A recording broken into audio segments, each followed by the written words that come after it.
Right. So for my library entries, I read five sources total with the general themes of memory, resistance, and rebuilding.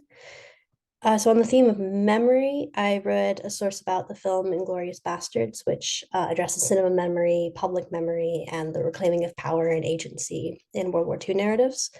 And this also, by the way, includes themes of resistance, which I'll talk about in a little bit. So I also read specifically about science fiction and documentary, as well as some wider summaries of literature and film. I really enjoyed reading about sci-fi. It's a really interesting one. It's really philosophical and futures oriented as a genre.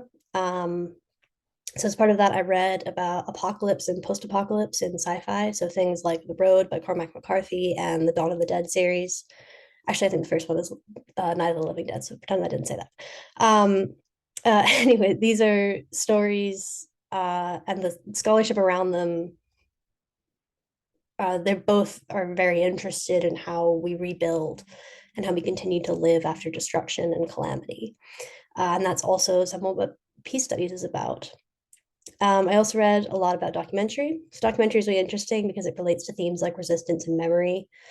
For instance, an article I read about documentary informing popular memory made the point that documentary filmmaking asks audiences to consider their place in history and in public memory, which, when placed in the context of a documentary like Shoah, is a pretty powerful call to action against oppression and genocide. And documentary can also inform resistance as well. So I used an article about the films of Fernando Solanas, who is an Argentinian filmmaker, and he explicitly sets out to make documentaries that radicalize his viewers and that reimagine histories, especially about Latin America. And they encourage an end to violence and neocolonialism in the global south. And I could talk about Fernando Solanas for hours, so I will cut myself off here.